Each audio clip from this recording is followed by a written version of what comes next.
thank you. I can't express my gratitude enough, and the best way to do that is through you guys. So thank you. I appreciate it. On October 16th at 3:15 in the morning, the knock on the door was the most terrifying experience of my life.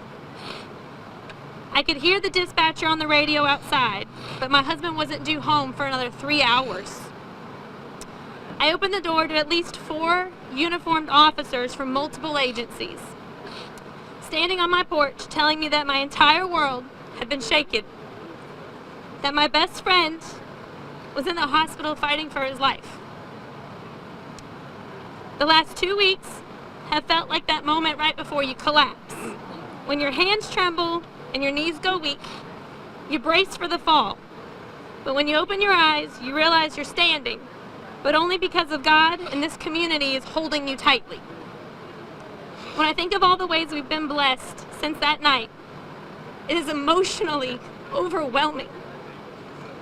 The way that this community has supported us through services, donations, and most importantly, prayer.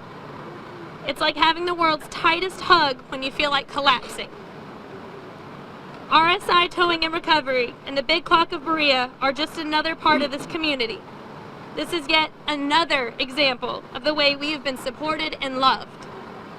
My husband has always spoken highly of this restaurant, the owners, and the hospitality shown by the staff.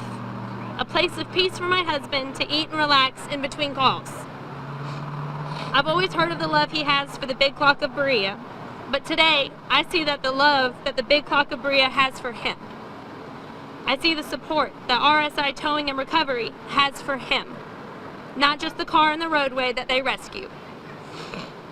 While my husband has put 7 surgeries behind him and has started the process of healing and mending an incredibly broken body, we have an undeterminably long road ahead.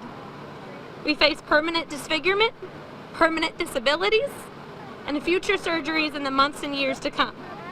He's made a remarkable recovery from a ventilator 16 days ago to a rehabilitation facility this morning.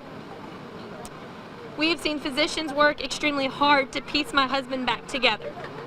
However, we don't know what the future holds or how long it will take to get my husband back into a practical working condition. We don't know what his body may choose to heal or what damage he is going to be left with.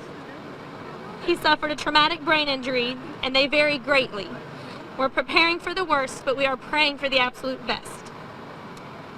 The community and your selfless contributions have let us navigate through this stressful scenario with the most amount of peace I have ever felt. My 5 children are cared for, my house is stocked, and my focus can be on helping my husband heal and stay motivated to become the man that he was. I'm not stranded between bills, fighting to afford gas in the hospital, or having misplaced focus on other challenges that arise financially as we take on this very new life. Thank you for the peace that passes all understanding. We are so grateful to God, the agency that we love dearly, the Highway Patrol, and to the communities near and far, and the multiple businesses and foundations and organizations that have helped raise awareness to our story and our critical situation. We cannot accurately express the depth of our gratitude and the love for everyone that we have met through this challenge. All the words I say, I feel like they just fall short. Thank you is all I have to offer. But for those who hear me and read this later, thank you from the bottom of our hearts.